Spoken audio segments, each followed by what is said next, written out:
네, 생생법률쇼 진행을 맡은 김유리입니다. 이 세상의 이슈를 법률적 시점에서 다뤄보는 본격 토크 블록버스터 법률 이슈 토크 시작했습니다. 제 앞에는 전혜연 시사평론가 자리하셨습니다. 안녕하세요. 안녕하세요. 네, 반갑습니다. 지금 오는 길에 지금 비가 많이 오고 있죠. 그렇습니다. 예. 태풍 카눈 10일, 11일 우리나라를 종단한다고 하죠.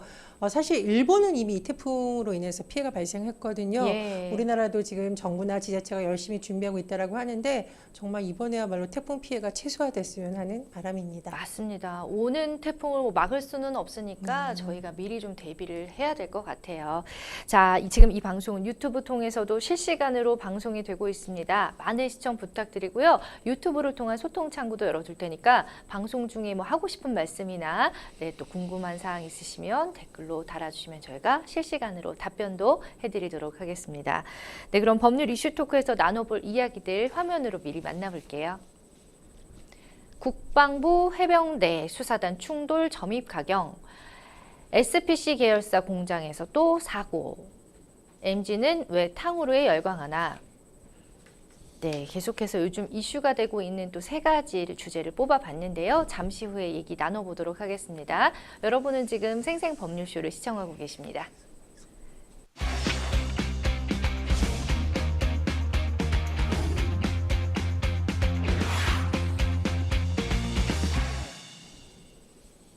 네, 법률 이슈 토크 이번 주제는요. 국방부 해병대 수사단 충돌 점입 가경입니다. 고 최수근 상병 순직 사건 자료를 민간 경찰로 넘기는 과정에서 비롯된 해병대 전 수사단의 항명 혐의를 둘러싸고 논란이 확산하고 있습니다. 국방부와 해병대 전 수사단이 이례적으로 지금 갈등을 겪고 있는 상황인데 쟁점이 무엇인지부터 짚어보겠습니다. 평론가님, 지금 우선 해병대 수사단이 왜 이런 혐의를 받고 있는 건지부터 한번 살펴볼게요. 일단 해병대 수사단이 한마디로 국방부에서 주장하는 것을 보면 상관의 명령을 어겼다는 겁니다. 군에서 상관의 명령을 어긴다는 것은 굉장히 중대한 일이죠. 그렇죠. 그런데 이 사건을 우리가 한번 좀 천천히 한번 지켜보겠습니다. 최수근 상병이 사망까지 이르게 된 것은 경북 예천의 집중호우 실종자를 수색하는데 이제 해병대 대원들이 나간 거죠. 네. 그런데 해병대 대원들 일부가 이 물살에 휩쓸렸고 일부는 수영을 해서 나왔는데 일부는 결국 휘말려 갖고 최수근 상병이 이 과정에서 안타깝게 목숨을 잃은 사건입니다. 네. 그런데 도대체 왜 이런 사건이 발생을 했는지 조사를 해야 되잖아요. 자, 해병대 조사단에서 1차로 조사를 했습니다. 그리고 지금 군에서 발생한 일부 범죄는 민간 경찰로 이첩을 하게 되어 있는데 군의 일인데 왜 군에서 계속 수사하지 그럴 수가 있잖아요. 예전에 군에서 뭐 성폭력 범죄라던가 입대 전에 발생했던 범죄라던가 군인 사망 같은 3대 범죄가 자칫하면 군내에서 계속 조사하다 보면 은폐할 수 있다. 예. 봐주기 수사 될 수 있다는 비판에 직면한 적이 있거든요. 그래서 1차 조사는 일단은 해병대 수사단에서 하고 그 수사 결과를 바탕으로 민간 경찰에 이것을 이첩하는 방식으로 진행될 예정이었습니다. 그런데 자, 해병대 수사단이 자, 그럼 우리 1차 조사했다. 그리고 이걸 민간 경찰에 이첩하겠다라고 하는 과정에서 여기서부터 이제 우리가 쟁점이 시작된다고 볼 수 있겠는데요. 네. 해병대 수사단장이 임성근 해병대 1사단장을 비롯한 지휘관들에 대한 과실치사 혐의를 일단 적시를 해놓은 이 내용을 넘기려고 하니까 네. 국방부에서는 이것을 이미 제출된 보고서를 회수 조치한 겁니다.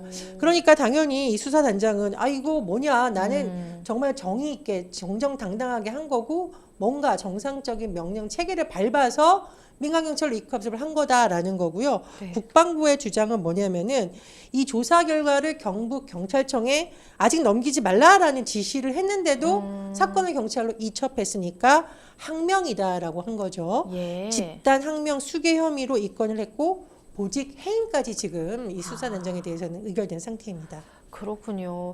그러니까 뭐 얘기를 정리해 보자면 민간 경찰로 이첩을 하는 과정에서 해병대 수사단이 상관의 명령을 어겼다 이런 내용인 거잖아요. 근데 이제 명령을 누구의 명령에 대해서 양측의 주장이 엇갈리고 있습니다. 예. 일단 수사단장은 나는 국방부 장관의 결재까지 맡아서 이것을 이첩하게 된 것이다. 이것이 이제 원명령이다라고 주장을 하고 있는 것이고요. 국방부에서는 국방부 장관이 법적으로는 최고 지휘자이자 감독자로 되어 있지만 법률을 보면 군사 경찰 부대가 설치되어 있는 부대장의 지휘 감독도 받도록 하고 있다라고 하니까 네. 국방부에서는 아니 우리 명령을 오히려 지금 절차적으로 어긴 것은 이 해병대 수사단장이다. 이렇게 서로 주장이 엇갈리는 상황입니다. 그러니까 뭐 해병대 수사단의 혐의는 일단 항명죄입니다. 지금 상관의 명령에 대해서 거부한다라는 건데 제가 좀 더 좀 자세하게 설명을 해드릴게요. 군형법 제44조에 따르면 상관의 정당한 명령에 반항하거나 복종하지 아니한 사람은 다음 각 호의 구분에 따라 처벌한다. 1. 적전인 경우 사형, 무기 또는 10년 이상의 징역. 2. 전시, 사변시 또는 계엄 지역인 경우 1년 이상 7년 이하의 징역이고요. 3. 그 밖의 경우에는 이제 3년 이하의 징역입니다. 이렇게 지금 상황을 전해 듣기만 했을 때는 사실 해병대 사령관의 지시를 어긴 걸로 보여서 항명죄에 해당을 뭐 하는 것 같기도 한데 그 굉장히 좀 법이 엄중해요. 지금 처벌이. 해병대 수사단 측이 지금 반발을 하고 있는 이유는 뭐라고 보시나요? 일단은 국방부가에서 이제 민간경찰로 이첩하게 된 것도 이분이 마음대로 한 건 아니라는 거죠. 예. 해병대 수사단장은 일단 장관이 결재한 서류니까 장관의 명령에 따라서 내가 한 거고 이후에 다시 또 다른 명령, 수정 명령이죠. 이거는 문서화된 명령이 아니다. 따라서 이 항명이라는 것 자체가 말이 안 된다고 주장을 하고 있습니다. 그리고 도대체 이 수정 명령이라는 것이 뭐냐라고 봤더니 주요 혐의자의 혐의 사실을 뺄 것. 그러니까 1차 조사 결과에서 빼라는 거죠. 두 번째, 이 이첩 시기를 이종성 국방부 장관의 우즈베키스탄 순방 이후로 결정하는 내용이라고 합니다. 네. 어쨌든 이 내용과 별개로 양측은 이 혐의를 놓고 정반대 입장을 내고 있는데 한쪽에서는 수정 명령은 구두 명령이었다라면서 문서화된 원래 명령이 더 맞다라고 주장을 하는 것이고 또 다른 쪽에서는 무슨 말이냐. 수정 명령은 꼭 서면 형식을 취재해야 되는 것이 아니라 구두 명령으로 가능하다라고 하는데 자, 이 부분은 나중에 판단이 내려지겠죠. 예, 법적 예. 근거로. 그런데 지금 또 다른 논란이 일고 있는 부분은 왜 국방부 장관이 처음엔 이첩하라고 했다가 도중에 이걸 회수하라고 했느냐. 그리고 왜 이것을 빨리 해도 모자라는데 시기를 늦춰가면서 혐의를 다시 보겠다라던 걸 미루라고 하느냐. 이제 언론에서는 이런 점에 대해서 의혹을 제기하고 있습니다. 그러니까 말입니다. 어쨌든 뭐 현재 사건의 책임을 물어야 할 지휘관들이 아니라 군 내부 진상조사를 진행한 지금 책임자만 현재 자리에서 물러난 이런 상황인데 사실 이런 상황이 좀 이해가 되지는 않는 것 같아요. 그러니까 우리가 일반적으로 생각하기에 정말 이 안타깝게 상병이 목숨을 잃었으면 네. 국방부가 오히려 철저하게 조사하고 그 조사 결과를 신속하게 또 경찰에 이첩해서 진상조사가 되도록 해야 되는 것 아니냐라는 네. 생각을 갖고 있죠. 그런데 지금 언론 보도를 보니까 뭔가 국방부가 은폐하려는 거 아니냐. 특히나 어떤 혐의가 들어가 있는 내용을 바꾸려는 거 아니냐. 지금 이런 의혹을 지금 언론에서 제기하고 있는 겁니다. 네. 어쨌든 이 최상병이 숨진 지 벌써 이제 3주가 지났거든요. 예. 부모님들 입장에서 가장 바라는 것은 진상규명이겠죠. 그렇죠. 그런데 군 내부에서 이렇게 갈등이 일고 있다 보니 본질적으로 가장 중요한 진상규명이 미뤄지는 것 아니냐. 네. 이런 우려의 목소리도 나오고 있습니다. 맞습니다. 정말 그 어머님 입장에서는 막 속이 타들어가실 것 같은데요. 일단 이 사건도 객관적으로 좀 잘 바라봐야 될 것 같아요. 그 국방부의 지금 이첩 번복이 좀 갑작스러웠다 이런 얘기들도 좀 나오고 있거든요. 그렇습니다. 이게 언론 보도에도 나왔는데 해병대 수사단이 이제 조사 결과를 발표할 줄 알았는데 갑자기 취소가 된 거예요. 그리고 이 조사 결과를 발표하려면 조사를 해야 되는데 이 조사를 했던 수사단장은 또 항명이다. 이렇게 되니까 언론 입장에서는 이게 도대체 무슨 일이냐라고 어리둥절한 거죠. 예. 그리고 그럼 무슨 혐의를 빼라 이렇게 하려고 아니냐. 뭔가 수사에 외압을 가하려는 것 아니냐. 이런 의혹을 지금 언론에서 계속 제기되고 있는데 예. 다만 국방부의 설명을 들어보면 민간 경찰 판단에 영향을 줄 수 있는 부분이 있어서 이렇게 한 것이다. 또 문서 명령과 아까 말씀드렸던 구두 명령은 다 효력이 있기 때문에 국방부의 명령은 다 효력이 있던 것이고 오히려 수사단장이 항명했다는 입장을 계속 국방부는 강조하고 있습니다. 양측의 입장이 너무 또 팽팽해가지고 참 어렵습니다. 이렇게 보니까 쟁점은 이제 최초의 명령과 며칠 후에 수정된 명령의 시기 차이가 있는 그런 상황에서 문서와 구두 명령이 효력을 갖는가 이게 쟁점이 아닐까 싶은데 국방부는 이제 추가로 또 막 말씀하셨듯이 정상적인 지시였다 이렇게 또 주장을 하고 있는 상황이죠. 이게 이제 공무에 있어서 굉장히 어려운 부분인데요. 사실은 이제 이 수사단장의 얘기를 들어보면 원래 명령은 분명히 문서로 된 부분이었고 네. 거기에 따라서 진행하려고 하다가 나중에 온 명령은 구두명령이었다라고 좀 주장을 하고 있는 거고 제가 아까 말씀을 드렸는데 즉 원래 명령이 문서로 됐으면 수정명령도 문서로 돼야 된다라고 네. 주장을 하고 있는데 사실 공직사회에서는 문서로 모든 것이 이제 처리되는 그럼요. 그런 시스템이 있잖아요. 네. 그러니까 일부분은 이 주장이 또 맞을 수가 있습니다. 음. 근데 또 반대로 뒤집어 보면은 뭐냐면은 국방부의 입장에서는 여러 가지와 관련해서 우리는 구두로 분명히 했고 구두 명령이라서 무효인 건 아니다라고 지금 강조를 하고 있는 입장을 계속 강조를 하고 있는데 어쨌든 언론에서 주목하는 부분은 아니 구두 명령이고 수정 명령이건 간에 왜 도대체 조사단장이 발표하는 결과를 다시 회수까지 하면서 살펴보려고 하느냐. 네. 도대체 누가 윗선이 개입된 건 아니냐라는 음. 의혹을 언론에서 계속 제기하고 있는 겁니다. 예. 그런데요. 그 국방부 장관이 하루 만에 이제 결정을 번복을 했고 또 사실상 재수사를 지시한 그런 배경, 또 조사 주체인 해병대 수사단장이 오히려 지금 항명죄 형의를 받게 된 경위에 대해서는 말씀하신 것처럼 좀 사람들이나 언론에서 좀 의혹을 계속해서 제기하고 있는 상황입니다. 평론가님은 어떻게 보시는지 이 사건에 대해서? 근데 이거 사실은 뭐 많은 언론에서도 이 부분에 지적을 하고 있는데 네. 국방부에서 사실은 이 수사단장이 자의적으로 이것을 발표하거나 이첩을 할 수는 없어요. 그렇죠. 공무원은 모든 절차를 거쳐야 되는데 네네. 일단은 원래 명령을 보면 그런 절차를 거쳤다는 건데 왜 굳이 여기에 대한 국방부의 설명이 그렇게 납득이 잘 되지는 않고 있고요. 그리고 해병대 수사단장이 이제 나중에 실명으로 본인이 언론에 밝힌 내용을 보면 예. 누구보다 정정당당하게 했고 정의롭게 하기 위해서 한 건데 혹시 뭔가 다른 의도가 아니냐는 식의 또 이런 이제 의혹이 일을 수만한 여러 가지 정황이 읽히고 있거든요. 어쨌든 뭐 사건의 진실이 반드시 밝혀져야겠고요.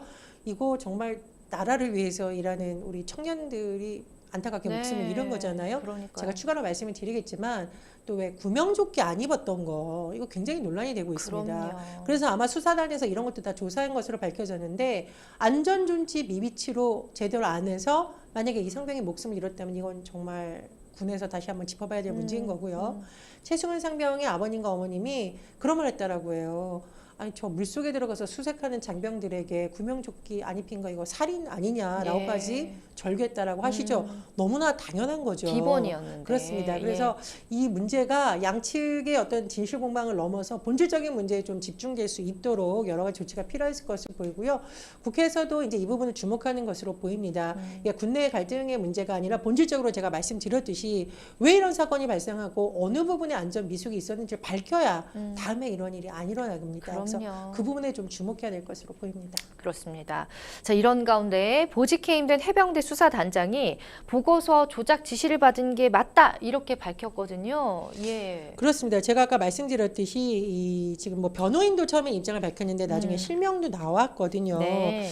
해병대 수사단이 2일 날 경찰에 사건을 이첩했고 국방부가 그날 오후에 이거를 회수를 했는데 뭔가 좀 이상하잖아요. 우리가 보더라도. 네.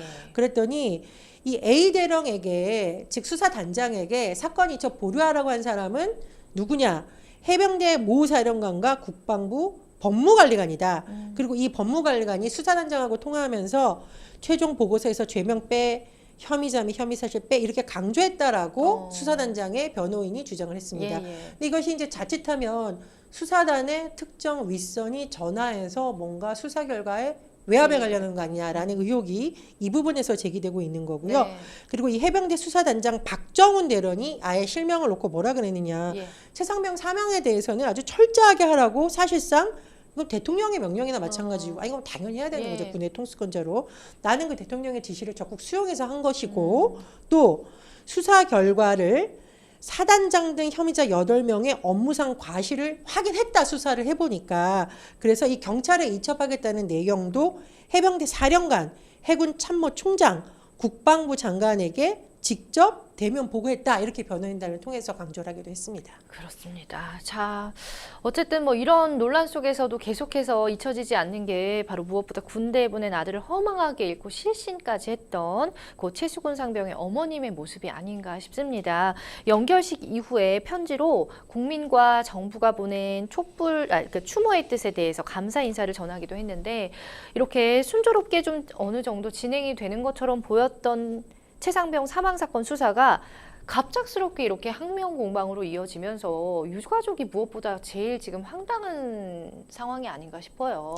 사실 이 최상병이 세상을 떠난 것만으로도 군 고위 관계자들은 저는 진짜 석고대죄 해야 된다고 생각을 그럼요. 합니다. 네. 사실 우리나라에서 군복무를 한다라는 게 이 특수한 상황에서 군의 일만 하는 것이 아니라 사실 대민 지원이라 그러죠. 예. 뭐 여러 가지 수해가 났을 때 복구 작업에 들어가고 이번처럼 실종자 수색 작업이라는 위험한 상황에 나가는데 이런 상황에서 목숨을 잃었단 말이에요. 그렇죠. 실종자 수색 물론 중요한데 그럼 그 실종자 수색을 하는 군인들에 대한 안전 조치는 왜 챙기지 않았느냐는 비판이 일고 있고 이 부모님 입장에서는 이런 입장을 냈습니다. 누구를 꼭 처벌하고 싶은 것이 아니라 왜 이런 일이 발생했는지 밝혀서 우리 아들과 같은 희생자 안 나왔으면 좋겠다라는 네. 거죠.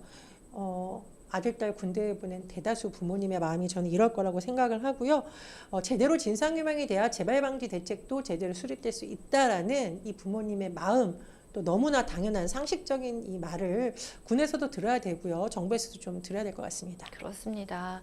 아니 하물며 정말 그 얕은 워터파크에서도 놀 때도 구명조끼는 정말 필수거든요. 그렇죠. 그런데 이거는 집중 후 실종자 수색 작업을 하는 아주 그 어마어마한 일이었잖아요. 그런데 구명조끼도 없이 이제 물에 불어난 이 하천에 투입이 된 이 정황 정말 너무너무 황당스럽고 가슴이 아팠거든요. 자, 이 해병대 수사단이 진상조사 기록을 한 내용을 보면 여기에 더해서 안전 로프가 필요하다 이런 현장 의견이 묵살된 것으로 나타났다고 하는데 어떤 내용인가요? 그렇습니다. 최근 언론 보도에서 당시에 수사 기록 내용 일부를 입수를 해서 보도를 했어요. 네. 안전 로프라는 것은 이제 장병들이 허리춤까지 들어가는 물에 들어가면 이건 이제 수영을 잘하고의 문제가 아니라 물살에 그럼요. 휩쓸려 갈 수 있잖아요. 네네. 휩쓸려 가지 않게 안전 로프를 반드시 필요하다는 보고가 있었다는 겁니다. 그런데 이걸 지휘부에서 묵살하고 하지 않았다. 이런 내용이 조사단 내용에 들어가 있다라고 하고요. 예. 또 해병대 1사단장이 이렇게 지시를 했다라는 증언이 지금 나온다고 하는데 네. 해병대 티셔츠가 잘 보이게 복장 통일을 강조했다. 물론 예. 이제 우리 군인들도 나갈 때 복장을 제대로 갖춰야겠죠. 근데 이게 그렇죠. 안전을 강조한 게 아니라 해병대 이미지 강조한 거 아니냐. 도대체 뭐가 더 중요하냐라는 의문이 생기고 있고 또 검은색 잠수복을 입을 때는 붉은 해병대 셔츠와 글씨가 잘 보이도록 지퍼를 내리게 하라라고 했는데 말도 안 돼요. 이게 네. 이제 옷에 지퍼를 내리고 잠수를 하면 어떻게 되겠습니까? 잠수복이 물살에 부풀려져서 그럼요. 급류에 휩쓸려서 더 위험할 수도 있는데 네. 어떻게 이런 지시를 내렸느냐. 현장의 의견은 묵살하고 안전은 뒷전으로 하고 해병대가 뭔가 열심히 하려는 이미지만 돋보이게 하려는 잘못된 조치인 거 아니냐. 네. 이런 보도가 지금 나오고 있는 상태입니다. 그게 사실이라면 정말 너무 참담합니다. 자, 특히 해병대 1사단장의 경우에는 이제 법적 책임은 없고 도의적 책임만 있다라고 알려졌는데 해병대 1사단장의 과실치사 혐의를 입증할 수 있는 결정적 증거를 바로 해병대 수사단이 확보를 했다는데 어떤 내용이죠? 그렇습니다. 이제 우리가 보통 어떤 사람이 실제로 어떤 혐의를 적용하거나 잘잘못을 따를 때 저는 몰랐어요. 이런 말 하는 경우가 있잖아요. 네네. 몰랐는지 알았는지 부분도 굉장히 중요한데 언론 보도를 봤더니 이 사단장에게 아까와 같은 맥락인데요. 추가 안전조치라든가 이런 것이 필요하다라는 보고가 있었다는 겁니다. 예. 그래서 구명국기 차정하지 않고 하천에서 이렇게 수색을 하는 사진을 일사단장에게 보고했다. 왜 보고했겠죠? 위험하다라고 이제 보고를 그렇죠. 했다라는 취지인 것으로 보이는데 그 이후에 이런 안전에 대한 추가 제시를 하지 않았다. 따라서 책임이 있다. 이런 보도가 나오고 있습니다. 그 외에도 지금 뭐 여러 가지 진술, 증거가 확보된 것으로 언론에 보도되고 있는데 해병대 간부들에게 더 적극적인 수색을 압박했다. 이런 것도 수사단이 확보를 했다라고 하는데요. 물론 적극적으로 뭐 실종자 수색해야 되죠. 예, 근데 예. 문제는 그러면 현장에서 문제가 있다라는 의견을 왜 묵살했느냐 예. 이런 지금 비판이 나오고 있습니다. 네, 그리고 또 며칠 전에 이제 군 인권센터는 최상병 관련 제보들을 공개를 했는데 결론은 뭐 아까도 얘기를 살짝 했지만 해병대 이미지 구축을 위해서 좀 무리하게 진행된 수색 작전이었다 이런 또 얘기가 있더라고요. 그렇습니다. 군 인권센터에서 기자회견을 열고 이렇게 주장을 했는데요. 뭐 군 관계자들의 증언이라든가 이런 것을 바탕으로 예. 이런 내용을 하게 된 것으로 보입니다. 가장 핵심적인 건 뭐냐? 군 인권센터가 강조하는 것은 이 수중 수색이라는 게 굉장히 위험한데 말 그대로 제대로 준비를 안 하고 투입해서 이런 사고가 발생한 것이다라고 주장을 하고 있어요. 예를 들면 복장을 그렇게 강조를 했다. 네. 해병대가 눈에 확 띌 수 있도록 해라. 뭐 그러니까 버프라고 하죠. 네. 이거를 착용해서 웃는 모습 안 내려와라. 이렇게 구체적인 지시를 하면서 왜 안전에 대한 지시는 제대로 안 했느냐라는 지적이 나오고 있고요. 사건이 발생하기 전에 어떤 일이 있었냐면은 이 대대에서 대민 지원 투입 때 가져 나온 걸 그대로 가져 나왔답니다. 예를 들면은 수중 수색을 하려면 안전장치를 갖춰야 되잖아요. 네, 구명조끼. 그렇죠. 그건 안 입었는데 삽, 갈퀴, 파란색 어. 장화 이런 거 신고 나왔다는 거예요. 그러면 예. 말 그대로 수중 수색을 하고 있는 기본적인 안전 조치를 제대로 안 하고 투입했다는 거 아니냐라는 비판을 하고 있는 것이고요. 따라서 지금 군 인턴센터에서 주장을 하는 것은 이 무리한 수중 수색에 대해서 해병대가 성과 올리고 있다는 이미지만 강조하려다가 결국 이런 사건이 났고 책임자들을 엄벌해야 된다 이런 내용입니다. 아, 이미지도 좋지만 이런 재난 상황에선 제일 지켜야 될 것이 이제 안전과 생명과 관련한 장치였을 텐데 너무 아쉽습니다. 자, 어쨌든 뭐 국방부가 경찰 이첩을 보류한 고 최수근 상병 사망 사고의 해병대 조사 결과를 이제 직접 재검토하기로 했죠. 하기로 그렇습니다. 했죠. 이제 1차 조사 제가 말씀드린 것은 해병대 차원에서 조사를 한 건데 국방부에서 이거를 민간경찰에 가지 말라라고 쉽게 말해 잡아두었다는 거죠. 예, 예. 그리고 우리 국방부의 조사 본부에서 하겠다. 어. 보통 본부 이러면은 국방부니까요. 국내 범죄 수사라든가 이런 것을 담당하는 최고의 수사기관이라고 볼 수가 있겠는데 자 국방부의 설명을 들어보면 혐의 적시가 타당한지 다시 들여다보겠다는 것이다라고 하는데 하지만 일각에서는 아니 해병대 조사단에서 한 거 국방부에서 다시 가져가서 뭔가 은폐하려고 수정하는 거 아니냐라는 여전히 의심의 눈초리를 거두지 않고 있는 상황입니다. 그러니까요. 지금 어쨌든 둘 다 잘못은 확실히 있어 보이는데 지금 계속해서 뭐 팽팽하게 논쟁을 하고 있는 상황입니다.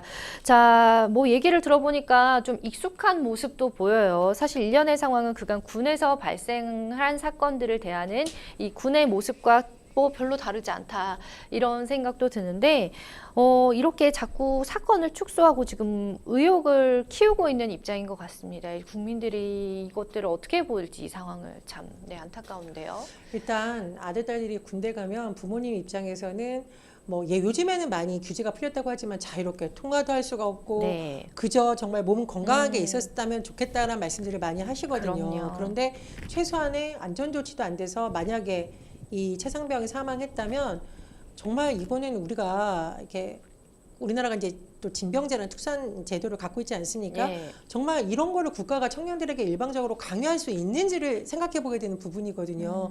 군에서 정말 안전 문제에 대해서 다시 한번 신경을 써야 되고 만약에 군에서 계속 이런 의문이 제기된다면 이제 국회 차원에서도 아마 들여다볼 것이라는 전망이 나오고 있거든요. 반드시 진실을 밝혀야 된다고 생각이 들고요. 제가 이제 이게 여러 가지 뉴스를 할 때 모든 사회 뉴스들이 참 마음 아픈 뉴스가 많습니다만 네. 뭐 군인들에게 부실한 식단 제공했다. 군인들이 아픈데 제대로 치료 안 해줬다. 네. 군인들이 수색 나가는데 안전조치 제대로 안 해줬다는 말 진짜 너무 화가 납니다. 기본적인 게 안 되어 있으니까요. 군인들 네. 식단 늘려주는 거, 군인들 안전장치 늘려주는 것에 대해서 반대할 국민들이 있을까요? 없죠. 예, 정말 나라를 위해서 이렇게 젊은 시절에 헌신하고 있는 군인들의 노력이 헛되이 되지 않도록 반드시 진상조사돼야 되고요. 그리고 만약 예산 부족이다라고 하면 그 예산도 국회에서 잘 들여다봐서 증액해 주셨으면 되겠고 또 하나 또 예산 배정했는데 엉뚱한 데 쓰였다 이런 보도 나오잖아요. 이제 국기문란죄로 엄벌해야 된다. 네. 개인적으로 이런 생각이 듭니다. 네, 맞습니다. 어쨌든 빨리 결론이 나서 또 우리 지금 고 최상병 좀 잘 이렇게 유가족들도 좀 마음을 납득하실 수 네, 있도록 예. 그렇게 됐으면 좋겠고 다시 한번 최상병의 명복을 빌도록 하겠습니다. 네, 자 이렇게 첫 번째 법률 이슈 토크 만나봤고요. 여러분은 지금 생생법률쇼와 함께하고 계십니다.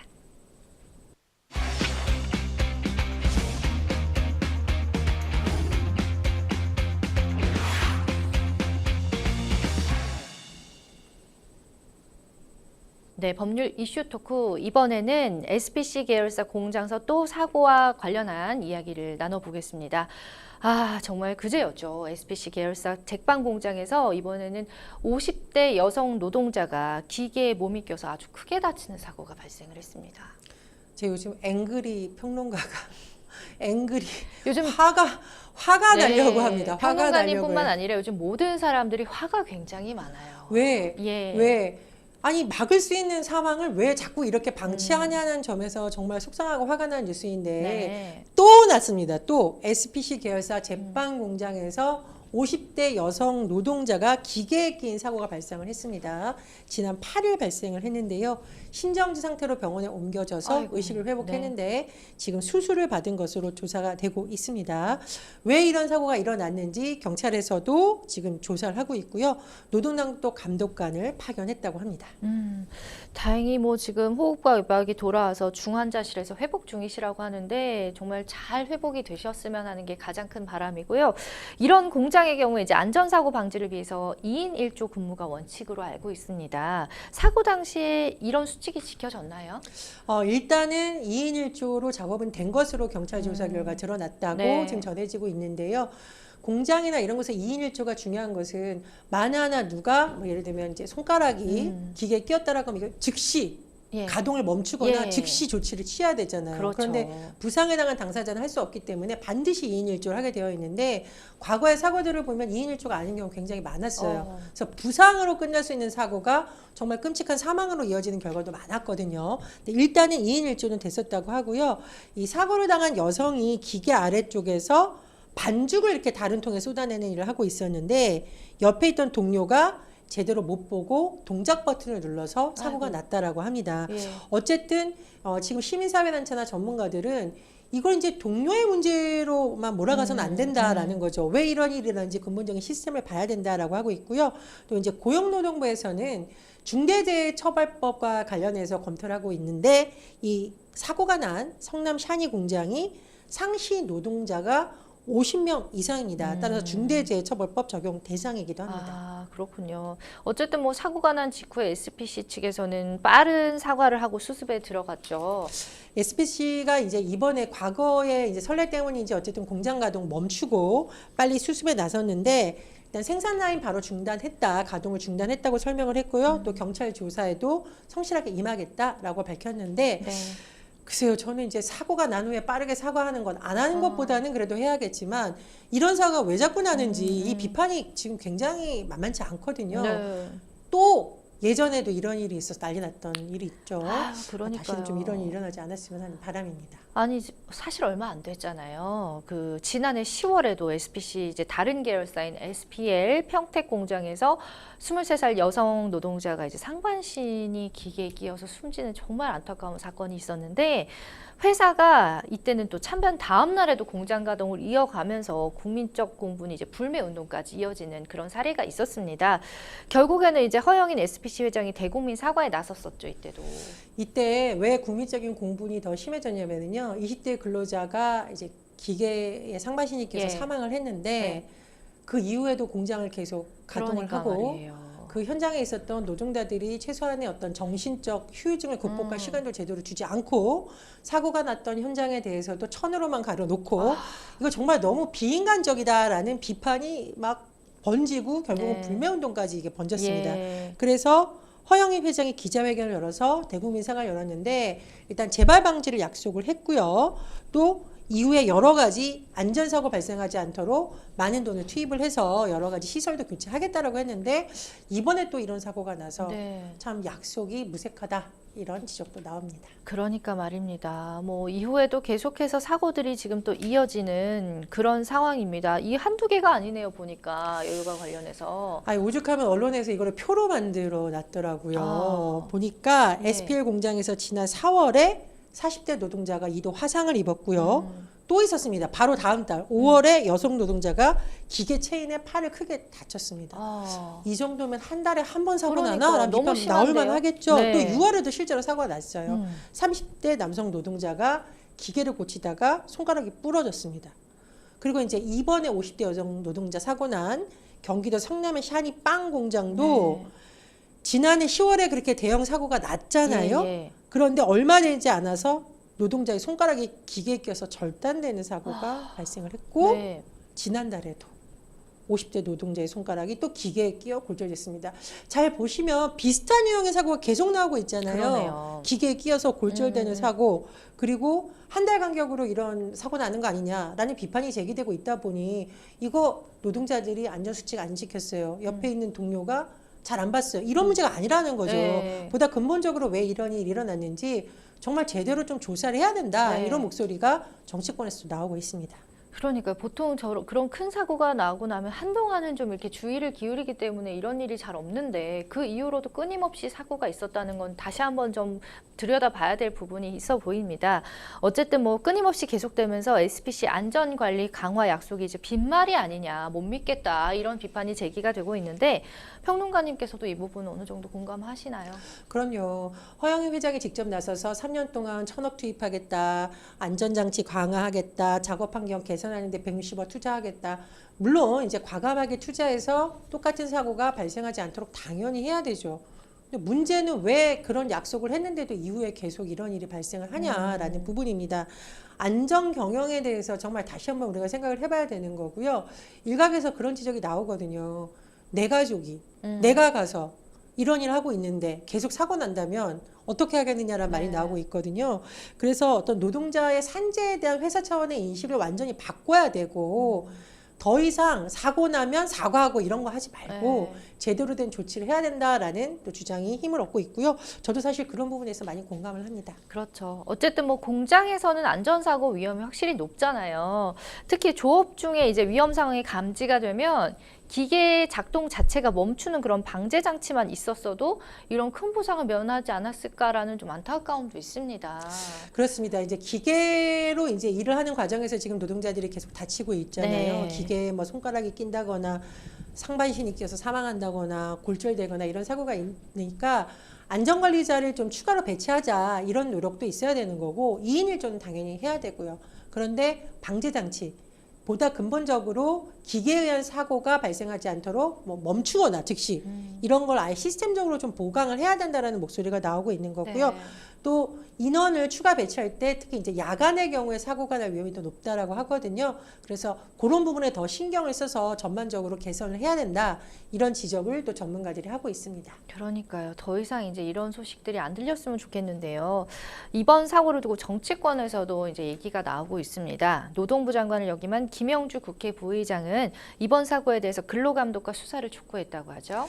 그렇습니다. 뭐라고 했냐? 이번 사고 인재다. 이렇게 김영주 국회 부의장이 지적을 했고요. 여기에 대해서 철저한 수사가 있어야 된다라고 합니다. 지난해 근로감독에서도 기본적인 안전조치 제대로 안 됐다고 지적을 받지 않았느냐 네. 이렇게 다시 한번 강조를 했었는데요. 김영주 부의장뿐만 아니라 정치권에서도 뭐 비슷한 목소리 계속 나오고 있습니다. 이제 특히 민주당, 정의당 같은 경우에는 아니 노동자들이 목숨을 걸고 빵을 만들어야 되냐 이런 날카로운 비판이 나오고 있고요. 이거 중대재해법을 엄격하게 적용해야 된다라는 주장도 일각에서 제기되고 있습니다. 다만 네. 이제 이 중대재해법을 어떻게 적용될지는 앞으로 수사 과정 지켜봐야겠고요. 만약 기소가 된다라고 해도 법원에서 어떤 판단을 바뀔지는 지켜봐야겠습니다. 그러나 우리가 법적으로 설사 뭐 그렇게 무겁지 않은 형량이 내려진다고 해도 그 노동자의 목숨이나 생명이 경시되는 문화는 반드시 바꿔야 되는 거거든요. 네. 그래서 보다 많은 사람들의 관심이 필요한 것이고 제가 얘기를 들으니까 모 대학에서 이 SPC 계열사의 매장에 학생들이 안 갔다고 그래요. 지난해 사고에. 결국 매장이 철수됐다라고 하는데 어쨌든 기업의 입장에서도 나중에 사과하고 부랴부랴 이미지 개선하는데 네. 홍보하는 데 신경 쓰기보다는 사전에 노동자의 안전에 더 많은 노력을 기울였으면 합니다. 맞습니다. 자, 시민단체 또한 또 안전을 책임지지 않는 SPC그룹의 기업 경영 및 생산 방식이 문제다. 이렇게 콕 집어서 또 지적을 했다고 합니다. 시민단체 이름이 파리바게뜨 노동자 힘내라 공동행동. 딱 들으면 아시겠지만 예. 지난해 사고를 계기로 다시는 이런 일이 일어나면 안 된다라는 주장을 하고 있는 시민단체입니다. 시민단체가 주장하는 내용은요. SPC 계열사에서 나오고 있는 이런 사고를 옆에 있던 동료 노동자들의 실수로 몰아가지 말아라. 네. 그 사람들의 부주의로 몰아가지 말아라. 근본적인 해결책을 마련하라는 거고요. 네. 또 최근에 이번 끼임 사고에 대해서 4가지 의문사항을 제기하면서 이 부분을 명확히 밝혀야 된다는 겁니다. 예를 들면 반죽 작업자가 부품 교절하게 된 경위는 무엇이냐. 스위치의 설치와 작동 방법이 안전 기준에 따른 건 무엇이냐 등등인데 제가 깜짝 놀란 게 와 어떤 문제를 해결하게 만든 시민단체라서 굉장히 전문적이구나. 그러네요. 아마 현장의 상황을 잘 알고 있는 분들이 많이 조언을 하지 않았을까라는 네네. 생각이 듭니다. 그렇습니다. 자, 유사한 사고가 계속해서 이제 잇따르고 있는 만큼 기업이 노동자 안전을 등한시한 것이 아니냐, 인식과 관행부터 바꿔야 한다, 이런 지적이 이제 계속해서 나오고 있습니다. 많이들 공감하실 것 같아요. 또 김동연 경기도지사 역시 이번 사고와 관련해서 제조업에서의 사고로 인한 인명 피해와 또 근본적인 해결에 대해서 얘기를 했다고 하는데 구체적으로 어떤 내용인지가 궁금합니다. 경기도지사님이 왜 이런 말씀을 하셨을까? 일단 사고가 난 곳이 경기도 성남의 공장이고 네. 뭐 이제 경기도지사뿐만 아니라 다른 자치장들도 사실은 안전을 굉장히 중요하게 생각을 합니다. 예. 그런데 김동연 경기도지사가 최근에 주간 실국장 회의에 참석해서 발언하면서 이 샤니 제빵공장 사고를 구체적으로 언급을 했습니다. 9일 회의에서 뭐라고 했냐면 본인이 직접 그 지난해 발생했던 20대 여성 노동자 그 사고가 관련해서 빈소를 갔었던 기억이 난다. 경기도에서 안전에 만전을 해야 되는데 좀 이런 일이 발생해서 안타깝다, 유감스럽다라고 밝혔고요. 경기도만 파악을 해봤더니 경기도에 있는 제조업에서 지난해 66명의 사망자가 나왔는데 사망자가 그렇습니다. 예. 그리고 이 66명 중에 17건이 끼임 사고라는 겁니다. 그러니까 네. 유사한 패턴의 사고가 있으니까 근본적인 해결책 필요하다. 이렇게 거듭 강조했습니다. 그러니까 말입니다. 자, 아니 우리나라가 세계 10위권의 안에 드는 이제 경제 대국이잖아요, 사실은. 그런데 이런 후진국형 산업재해가 계속해서 발생하는 거는 참 부끄러운 일인 것 같다는 생각이 들어요. 그 중대재해처벌법 이게 도입이 된 후에도 딱히 변화가 없는 것 같다는 생각도 드는데 어떻게 보세요? 지난해 1월 이제 중대재해처벌법이 시행에 들어갔습니다. 그런데 여기에 대한 평가는 좀 엇갈리고 있는데 네. 왜냐하면 일단 지난해 1월 시행된 이후에 이것이 얼마나 영향을 미치냐라고 봤을 때 산재 사망자 수치를 한번 봤거든요. 네. 지난해 874명, 전년 878명보다 오히려 늘었으니까 일각에서는 중대재해처벌법 한다고 해서 산재 사고가 줄어드는 게 아니다. 네. 이렇게 말하고 일각에서는 이제 시행한 지 얼마나 됐는데 벌써부터 효과가 있다 없다라고 하느냐. 오히려 이 시행령이 현장에서 오히려 더 촘촘하게 잘 만들어져야 된다라는 지적이 엇갈리고 있습니다. 어쨌든 우리나라에서의 사망사고 만인율 근로자 10,000명당 산재 사망 사고자 수인데요. 네. 0.43명입니다. 그런데 우리가 보통 다른 나라를 비교를 하잖아요. OECD 경제협력개발국 중 38개국 중 34위. 꼴찌 수준이다. 예. 그래서 우리가 대한민국이 지금 굉장히 경제면에서 선진국이라고 하는데 과연 근로자들과 노동자들의 안전 문제에 있어서는 선진국인가 이런 비판이 나오는 이유로 보입니다. 네, 그러니까 이 노동자 개인의 안전 수칙 준수도 중요하겠지만 우리 정부나 또 기업에서도 안전에 대한 인식 전환이나 의지가 좀 중요해 보여요. 그렇습니다. 뭐 최근에 잇따라 발생하는 산재를 보면 막을 수 있는 인재였다라는 비판이 잇따르고 있거든요. 저는 이런 기계가 돌아가는 곳에서의 안전장치도 굉장히 중요하다고 생각을 하고요. 물류센터 이런 것 좀 집중 점검과 예. 여러 가지 법이 촘촘해져야 된다고 봅니다. 물류센터에서 화재 났을 때 너무나 많은 근로자들이 목숨 잃었던 거 기억나시죠? 네. 왜냐? 물건을 너무 많이 쌓아서 이 적재 무게 때문에 지붕이 무너지고 근로자들이 탈출할 시간이 없고 예. 이런 문제가 근데 계속되고 있거든요. 예전에 이천 물류센터도 그렇고 모 업체의 물류센터도 계속 문제가 돼서 그때마다 언론에서 비판을 하고 많은 사람들이 지적을 했는데 올해는 좀 또 다른 사고가 나는 건 아닌지 걱정이고요. 또 지난번에 우리가 한번 다른 주제였는데 물류센터 이 안에 있다가 폭염에 쓰러질 것 같다. 네. 이런 지적도 나옵니다. 또 어떤 마트에 이 카트 정리하던 20대 청년이 여론한 질환으로 사망했다 이런 소식도 들리고 네네. 있어서 우리가 돈도 좋지만 사람 생명이 더 중요하다는 그럼요. 너무나 당연한 말 예. 정말 기업체에서도 다시 한번 새겨 듣고요. 단순히 여론의 비판뿐만 아니라 제도적인 개선으로 꼭 이어져야겠습니다. 맞습니다. 참 지금 계속해서 나누는 얘기들이 이게 2023년에 일어나고 있다라는 게 너무 안타깝고요. 다시는 이런 소식을 방송에서 전하지 않았으면 하는 바람이 무엇보다 크네요. 네, 자 계속해서 또 다음 이슈 토크 얘기 나눠보도록 하겠습니다. 네, 이번 주제는 MZ는 왜 탕후루에 열광하나입니다. 평론가님은 혹시 탕후루 당연히 아실 거고 또 길거리 음식 중에 좋아하는 게 있으세요? 역시 떡볶이입니다. 너무 갑자기 네. 과거에는 찐 리액션이 나왔어요. 찐 네. 리액션입니다. 컵떡볶이도 네. 유행을 했는데 요즘은 이제 컵떡볶이보다 다양한 간식, 특히 탕후루 꼬치에 끼어 있고 네. 이제 여러 가지 과일에 설탕을 입혀서 아주 너무 예쁘죠. 예. 색깔이 반짝반짝하고 네. 마치 유리 보석처럼 맞아요, 빛나는 맞아요. 탕후루가 또 인기라고 하네요. 그러니까요. 요즘에 이제 말씀하신 것처럼 탕후루가 계속해서 MZ 세대들한테 인기가 많고 막 인증 사진도 엄청 많이 올라오고 실제로 또 집에서 만들어 먹는 분들도 계시더라고요. 그만큼 참 인기인데 혹시 드셔 보셨어요? 저 예전에 이제 중국 출장에 가서 먹어봤는데 개인적으로 딱 입에는 순간 너무 달아서 맞아. 예, 과일 맛보다는 설탕 맛이 더 강하구나 해서 음. 개인적으로 저는 그렇게 좋아하진 않는데 예. 요즘 뭐 엄청난 인기라고 어. 합니다. 네. 제 생각에 요즘 바로 음식 사진 찍어서 SNS에 인증샷. 올리는 게 유행이잖아요. 네네. 근데 워낙 예쁘다 보니까 아. 맛도 맛이지만 그런 차원에서 유행이 확산이 된 것 같고요. 네. 그렇다 보니 이 전문점들도 많이 생겨서 예. 굉장히 가맹점 수도 많이 늘어나고 있다. 음. 또 여름에는 아이스 탕후루라고 해서 또 여름 간식으로 인기를 끌고 있다는 소식입니다. 그러니까 말입니다. 자, 어쨌든 뭐 저도 사실 제 취향은 아니더라고 너무 달아서 그런데 또 10대, 20대들에게는 요즘 참 폭발적인 인기가 있다고 하니까 또 그 비결 또한 네, 뭐 요즘 인증도 많이 예뻐서가 아닐까 이런 또 생각도 해봐요. 자, 뭐 또 마라탕도 또 빼놓을 수가 없습니다. 직장인들도 많이 먹지만 이 사실 입이 좀 얼얼해지는 그런 매력이 있는 거거든요.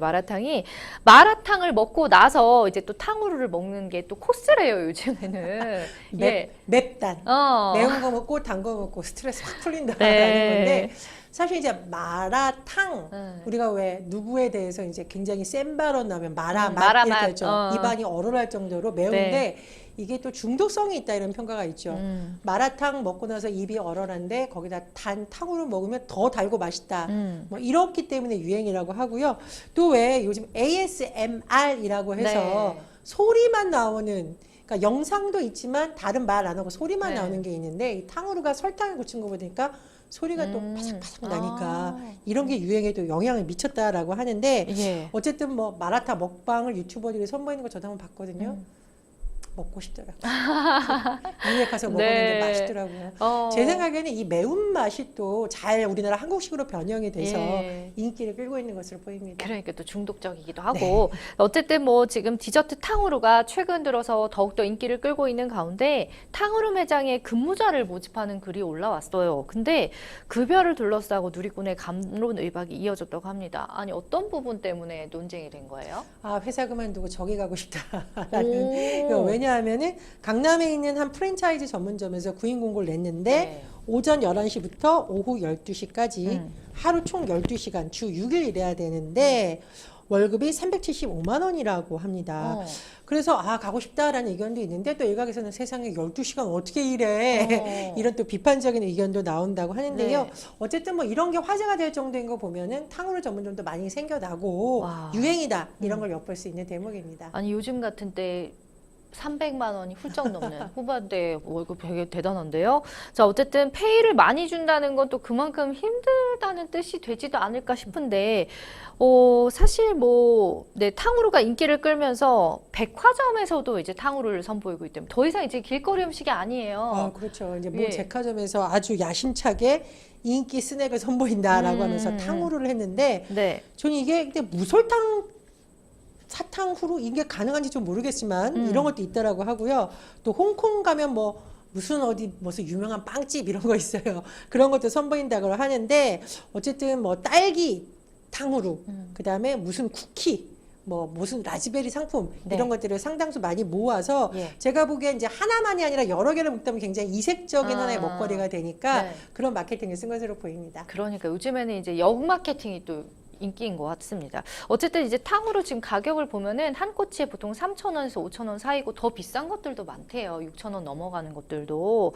어쨌든 과일 가격에 따라서는 다르긴 하겠지만 일각에선 너무 비싸다. 많이 남는 것 같은데 왜 이렇게 좀 비싸게 파나 이런 또 의견도 있다고 합니다. 그렇죠. 이제 탕후루가 꼬치에 끼워져 있는데 보니까 뭐 과일 한 송이, 포도 한 송이도 아니고 몇 개 이렇게 몇 개고 꼬치처럼. 설탕인데 이렇게 비싸냐라는 말이 나올 수가 있는데 맞아요. 또 가맹점주들이 인터뷰한 내용을 들어보면 뭐 인건비도 들어가고 전기세도 들어가고 점포 비용 들어가서 마진이 그렇게 높지 않다.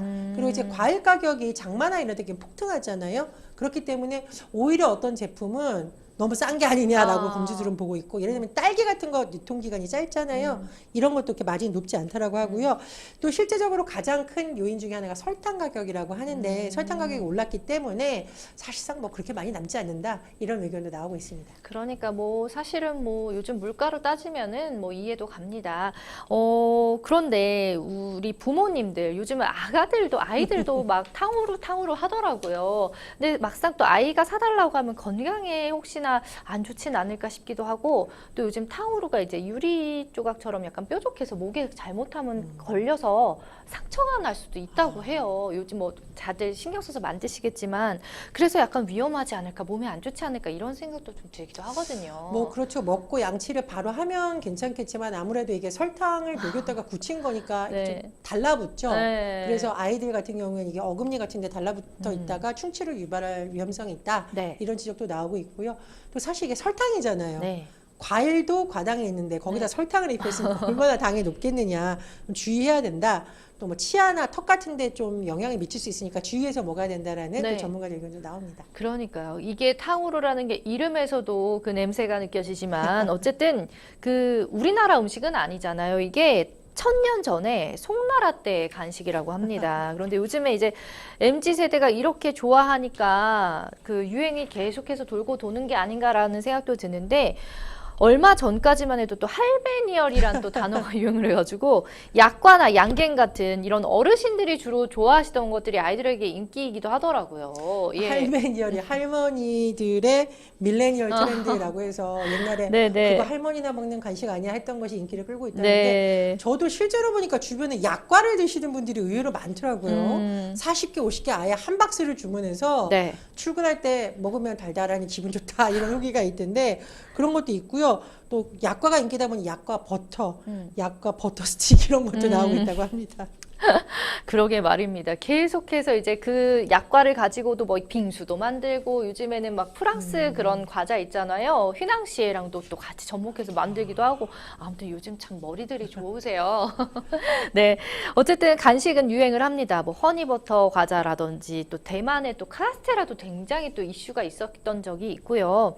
이렇게 수요에 맞춰서 전문점들이 사실 우후죽순 늘어나는데, 한때 반짝도 이제 유행을 하는 경우도 많거든요. 그런 만큼 이제 창업 고민하시는 분들도 좀 신중하게 결정을 하셔야 될 것 같아요.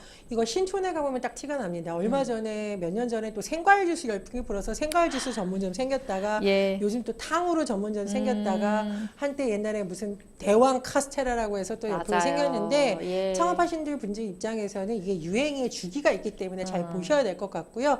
또 가끔 가다가 어떤 식품들 같은 경우에는 안전성 논란에 휘말리는 경우도 있습니다. 그래서 네. 그런 점도 좀 꼼꼼하게 살펴보셔야겠습니다. 그렇습니다. 자, 어쨌든 오늘은 뭐 탕후루에 관한 얘기까지 쭉 나눠봤는데, 지금 뭐 제6호 태풍 카눈으로 인해서 전국이 비상이 걸렸죠. 좀 어떻게 좀 대비를 해야 좋을까요, 저희가? 제가 오늘 뉴스를 보니까 창문에 왜 신문지라든가 테이프 붙이는 경우에도 자세한 요령이 좀 나와 있습니다. 그래서 맞아요. 그런 걸 해야겠고요.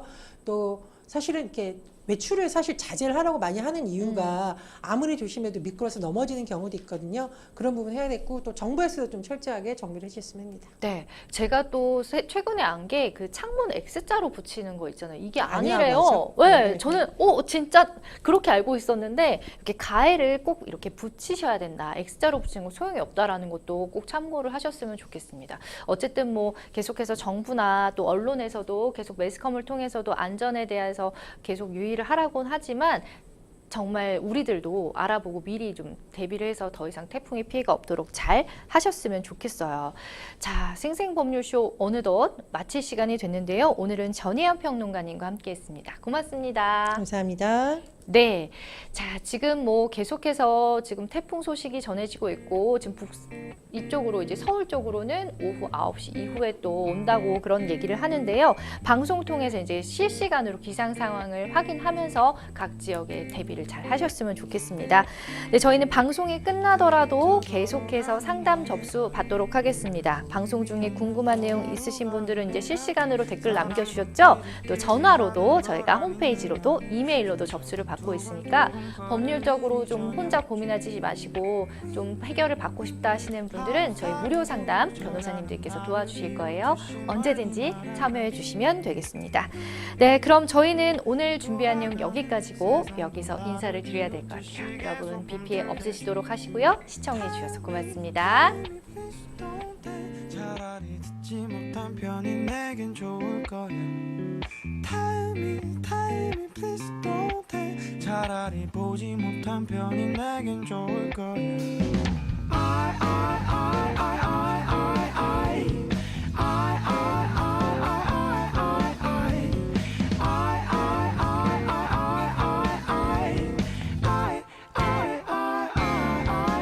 사람들 북적대는 출근길의 지하철 좀처럼 가득 찍고 타볼 일이 저녁 중